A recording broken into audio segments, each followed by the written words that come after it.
नमस्कार, आप देख रहे हैं नवतेज टीवी में आपके साथ हमेशा यादव। चलिए खबरों की शुरुआत करते हैं फटाफट अंदाज के साथ। जयपुर में नायक समाज द्वारा प्रदेश नायक महासभा के नेतृत्व में विद्याधर नगर स्टेडियम में विशाल महापंचायत का आयोजन किया गया। महापंचायत नायक समाज के संवैधानिक जनजातीय अधिकार विषय पर आयोजित की गई थी, जिसमें हरियाणा, पंजाब, दिल्ली, उत्तर प्रदेश और महाराष्ट्र के नायक प्रतिनिधि और प्रदेश के 142 विधानसभाओं से समाज के लोग पहुंचे थे।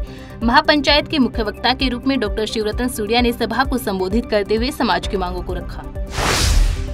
जोधपुर शहर के इर्द गिर्द अवैध बिल्डिंग बनाने का मामला देखा जा सकता है। इसी का नजारा एम्स हॉस्पिटल के सामने स्थित बासनी औद्योगिक क्षेत्र की गली नंबर 11 में देखने को मिला। जाट समाज की बन रही एक बिल्डिंग के पास स्थित अल्लाह रखा नामक फैक्ट्री में जेसीबी की ओर से नींव खोदते वक्त कपड़े फैक्ट्री की बिल्डिंग धराशायी हो गई, जिससे प्रिंट कपड़ा व्यवसायी को बिना वजह लाखों रुपए का नुकसान झेलना पड़ा। गौरतलब है, इस मामले में रीको नगर निगम एवं जोधपुर विकास प्राधिकरण की अनदेखी के चलते ऐसे हादसे हर दिन देखने को मिलते हैं। गनीमत रही कि जेसीबी खुदाई के दौरान पड़ोस वाली फैक्ट्री के पीछे वाला हिस्सा छत पर गिरा और दूसरी तरफ से मजदूर भाग निकले। फिलहाल बासनी थाना पुलिस मामले की जाँच कर रही है। ये लगभग 1-1.5 बजे के अंदर ये हादसा हुआ है। ये वन टेक्सटाइल 11 नंबर गली बासनी सेकंड फेस जोधपुर। ये लेबर इनको कल और परसों हम 2-3 दिन से मना कर रहे हैं मत खोदो, ये दीवार नीचे से खोदते ही जा रहे हैं और वो काम चल रहा है। कम से कम तकरीबन ये हो गया साल भर होने को आया ये काम चालू किए हुए, गड्ढा खोदे हुए, और अब क्या नज़दीक से नीचे से खोदते हुए जा रहे हैं। नुकसान प्रिंटिंग मशीन है, जिगर है और पूरी फैक्ट्री भी अब टेस्टनेस हो गई है, काम चल नहीं रहा है, पूरी अडान वगैरह सब डैमेज है। डिडवाना में नॉन प्रैक्टिस अलाउंस यानी एनपीए की मांग को लेकर प्रदेश के पशु चिकित्सक हड़ताल पे हैं, जिसका खामियाजा पशुपालकों मवेशियों को उठाना पड़ रहा है। अपनी मांग को लेकर पशु चिकित्सक डिडवाना विधायक चेतन डूडी से मिले और ज्ञापन सौंपा। इस दौरान पशु चिकित्सकों ने विधायक चेतन डूडी से मुख्यमंत्री अशोक गहलोत से बात करने की मांग रखी। साथ ही मुख्यमंत्री के डिडवाना दौरे पर भी उनकी मांग को मुख्यमंत्री के सामने उठाने की अपील की। हम डिडवाना विधायक श्री चेतन डूडी के पास हम अपना ज्ञापन देने आए हैं, जो नॉन प्रैक्टिस अलाउंस को लेकर हमारी मांग है, जो पिछले 16 तारीख से चल रही है। तब से लेकर हम लोग हड़ताल पे हैं और निरंतर हड़ताल हमारी जारी है। जो हमारी मांग है वो नॉन प्रैक्टिस अलाउंस को लेकर है कि मतलब वेटनेरियन को मेडिकल के समकक्ष ही नॉन प्रैक्टिस अलाउंस मिलना चाहिए। ये हमारी बिल्कुल जायज़ मांग है।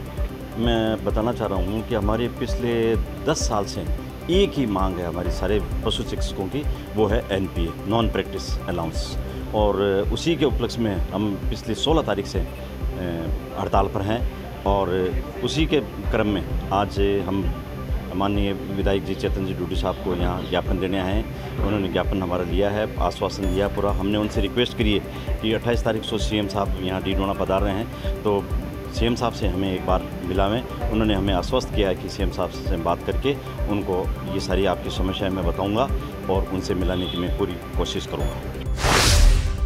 रावत भाटा के गांव बोराव में नाबार्ड बैंक द्वारा गठित लाण माता किसान उत्पादक संगठन के कार्यालय का उद्घाटन और किसान सम्मेलन आयोजित किया गया। सम्मेलन को संबोधित करते हुए कृषि विज्ञान केंद्र चित्तौड़गढ़ के मुख्य वैज्ञानिक डॉक्टर रतनलाल सोलंकी ने बताया कि खेती बाड़ी में किसानों की आमदनी बढ़ाने, सस्ता और प्रमाणित बीज उपलब्ध करवाने, किसानों की उपज को अच्छे भाव में बिकवाने के उद्देश्य से सम्मेलन का आयोजन किया गया। कटस मानव विकास केंद्र के समन्वयक गोहर मोहम्मद ने बताया कि संगठन से जुड़ने से किसानों को योजना का लाभ मिलेगा।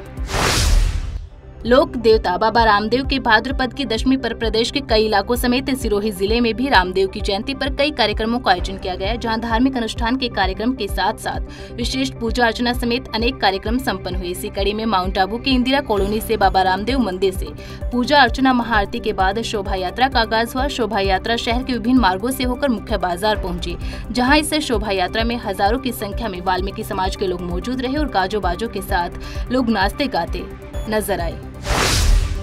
श्री गंगानगर जिला कलेक्ट्रेट के समक्ष किसानों ने फसल का मुआवजा देने की मांग को लेकर धरना लगाया। इस दौरान किसानों ने कहा कि प्रदेश सरकार और केंद्र सरकार किसानों को किसी तरह की सुविधा मुहैया नहीं करवाना चाहती। साथ ही किसानों ने कहा कि गुलाबी सुंडी के कारण और तूफान से श्री गंगानगर, अनूपगढ़ और हनुमानगढ़ जिलों के किसानों की फसल पूरी तरह से बर्बाद हो गई है, इसीलिए तीनों जिलों के लिए प्राकृतिक आपदा घोषित की जाए। किसान बिल्कुल बर्बाद हो चुकी है। गंगानगर, अनूपगढ़ में पहले तो गुलाबी सुंडी, उसके बाद उधर की आपदा, जगह जगह बारिश और तेज तूफान से मूंग, ज्वार, नरमा तो बिल्कुल चौपट हो गया। नरमे में तो 99% नरमा खत्म हो गया। हमारी सरकार से डिमांड है और हमारा डिमांड हमारा हक है, क्योंकि हम टैक्स देते हैं। कृषि प्रधान देश है, कृषि प्रधान देश में किसान की अनदेखी होगी तो मजदूर की अनदेखी साबित होती है। 20,000 रुपये प्रति बीघा किसान को मुआवजा दिया जाए, प्राकृतिक आपदा घोषित कर, और 10% जो मजदूर ने मजदूरी करनी थी, चुकाई करनी थी, उनको मजदूरी दी जाए। प्राकृतिक आपदा घोषित हो जाएगी तो स्वयं ही जिन किसानों ने बीमा करवाया हुआ है उनको बीमा मिल जाएगा और बाकियों को क्लेम देना आसान हो जाएगा। सिरोही जिले में आगामी विधानसभा चुनाव को लेकर तमाम राजनीतिक पार्टियां सक्रिय होती हुई नजर आ रही है। इसी कड़ी में एक दिवसीय दौरे को लेकर कांग्रेस के पर्यवेक्षक वीरेंद्र सिंह राठौड़ आबू रोड पहुंचे, जहां पर उन्होंने विधानसभा चुनाव के तहत जनप्रतिनिधि और कांग्रेस के तमाम पार्टी पदाधिकारियों से बंद कमरे में मुलाकात की। इस दौरान प्रत्याशी बड़ी संख्या में अपने समर्थकों के साथ मौजूद रहे। भाजपा नेता नारायण मीणा ने वीर तेजाजी महाराज के मेले में शिरकत की और इस दौरान नेता ने श्रद्धालुओं को संबोधित करते हुए तेजाजी महाराज की महिमा बताई। साथ ही इस अवसर पर लोक गीतों का महादंगल आयोजित किया गया था। इस दौरान हजारों की संख्या में श्रद्धालुओं का जनसैलाब उमड़ा। अलवर जिले की खेडली नगर पालिका का गांधी पार्क, जो कभी अपनी बदहाली और अपेक्षा के चलते आंसू बहाता था, आज सौंदर्यीकरण के बाद लोगों को अपनी ओर खींच रहा है, जिसका मुख्य श्रेय युवा पालिका अध्यक्ष संजय गीजगढ़िया और उनके पार्षदों की टीम को जाता है। नगर पालिका ने सौंदर्यीकरण करवाकर बच्चों के लिए आकर्षक झूले, खेलने के सामान आदि पार्क के अंदर लगवाए गए हैं। उसके साथ साथ सुरक्षा कर्मियों की व्यवस्था भी पार्क में की गई है। खेडली नगर पालिका गांधी पार्क एक खेडली में मात्र नहीं, गांधी पार्क जो बच्चों के लिए, बूढ़ों के लिए, महिलाओं के लिए घूमने के लिए है। रात में महिलाएं इसमें 10 बजे तक घूमती हैं और सुरक्षित रहती हैं। और इसमें मैंने कहा आई लव यू खेडली का एक सेल्फी पॉइंट लगाया है, जिससे युवाओं में बहुत उत्साह है। और मैं इस गांधी पार्क में और भी सेल्फी पॉइंट लगाने के लिए सभी पार्षद महोदय का पूरा सहयोग है और इसमें सौंदर्यीकरण कराया जाएगा। जयपुर में एवरग्रीन देवानंद सोसाइटी और जवाहर कला केंद्र की सहभागिता में म्यूजिकल देव क्विज का आयोजन किया गया। क्विज में 10 कॉलेजों से आई छात्राएं और देवानंद की फीमेल फैंस महानायक की सुनहरे सफरनामे पर निकली। डांस परफॉर्मेंस में भाग लेने वाले सभी छात्राओं ने पुराने दौर के अभिनेत्रियों की तरह श्रृंगार किया। राजस्थान पुलिस महानिदेशक उमेश मिश्रा कार्यक्रम में मुख्य अतिथि, केंद्र की अतिरिक्त महानिदेशक प्रियंका जोधावत विशिष्ट अतिथि के रूप में मौजूद रहे। इस दौरान उमेश मिश्रा ने देवानंद से जुड़ी किताब का विमोचन भी किया। श्री गंगानगर में खालिस्तानी संगठनों और उनसे जुड़े आतंकियों पर भारतीय जांच एजेंसियों द्वारा नकेल कसने की कवायद जारी है। जांच एजेंसियों ने विदेश के साथ साथ देश में भी लगातार सर्च ऑपरेशन चला रखा है। एनआईए ने कार्रवाई करते हुए राजस्थान, उत्तर प्रदेश, पंजाब, दिल्ली के करीब 50 जगहों पर छापेमारी की। सूरतगढ़ में एक निजी कॉलेज के छात्र नेता के घर एनआईए की टीम पहुंची। छात्र नेता खालिस्तान का समर्थक बताया जा रहा है। खालिस्तानी चरमपंथियों से जुड़े गैंगस्टर्स के हवाला ऑपरेटर्स और लॉजिस्टिक कोऑर्डिनेटर की धरपकड़ के लिए राजस्थान में बीकानेर संभाग समेत लगभग 13 ठिकानों पर एनआईए ने छापेमारी की है। धौलपुर जिले के निजी अस्पताल रीनी में लापरवाही से प्रसूता की मौत का मामला सामने आया है, जहां स्त्री रोग विशेषज्ञ डॉक्टर बीडी जिंदल और अस्पताल संचालक डॉक्टर निखिल अग्रवाल की मिलीभगत की बातें सामने आ रही है, जिससे आक्रोशित परिजनों ने रीनी हॉस्पिटल प्रबंधक डॉक्टर निखिल अग्रवाल और डॉक्टर जिंदल पर लापरवाही का आरोप लगाया और हॉस्पिटल के सामने हंगामा खड़ा कर दिया। सूचना पर कोतवाली थाना पुलिस मौके पर पहुंची और परिजनों को समझाने का प्रयास किया। इसके साथ ही पुलिस द्वारा परिजनों को एफआईआर कराने पर मामले की निष्पक्ष जाँच का भी आश्वासन दिया। सूचना के बाद मौके पर पहुंचे सीओसीटी सुरेश सांखला की समझाइश के बाद शव का पोस्टमार्टम कराकर परिजनों को सुपुर्द कर दिया। बीडी जिंदल जी की दवाई चल रही थी, उसकी पूरे 9 महीने से 6-7 महीने से जो भी था, जो भी लेते हैं दवाई प्रेगनेंसी में तो उनके पास हम 4 दिन पहले गए थे। मैंने कि इनकी डेट आ गई है, क्या करना है, तो उन्होंने बोला कि मैं 2 दिन बाद बताऊँगा। तो परसों के दिन कल हम लेके गए सुबह, तो कल उन्होंने सुबह बोला कि ऑपरेशन करेंगे इनका और टाइम हो गया है 2 दिन ज़्यादा या 2 दिन पीछे कुछ होगा ऐसा।